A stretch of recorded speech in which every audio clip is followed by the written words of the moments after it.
एक पंजाबी दी नज़म है जिहदा आखिरी शेर बड़िया ड्रामियां च पढ़िया गया।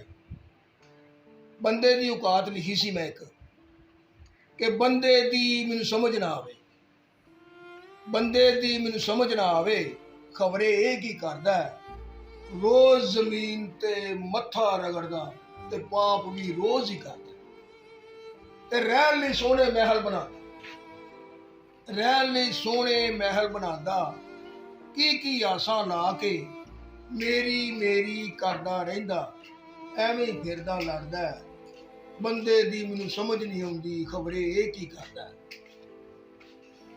ते लभदा किड्डे जीन बहाने, जीन ते बहाने बड़े लभदा इंसान, लभदा किड्डे जीन बहाने, कदी महफिलां कदी महखाने, लभदा किड्डे जीन बहाने, कदी महफिलां कदी महखाने, ते 100 साल दी जिंद हंडा के, 100 साल दी जिंद हंडा के मरन तो मरना डरदा है, बंदे दी मैनू समझ नहीं आउंदी, खबरे ये की करदा है।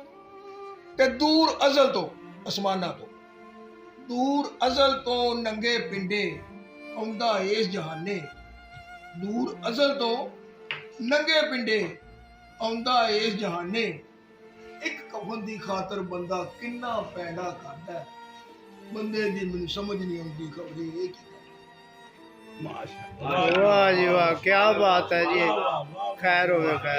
Thank you sir. मानसून साहब वेरी गुड। मेहरबानी, साहब मेहरबानी, जाली खान साहब, नासिर खान साहब, thank you sir, thank you. बहुत अच्छा,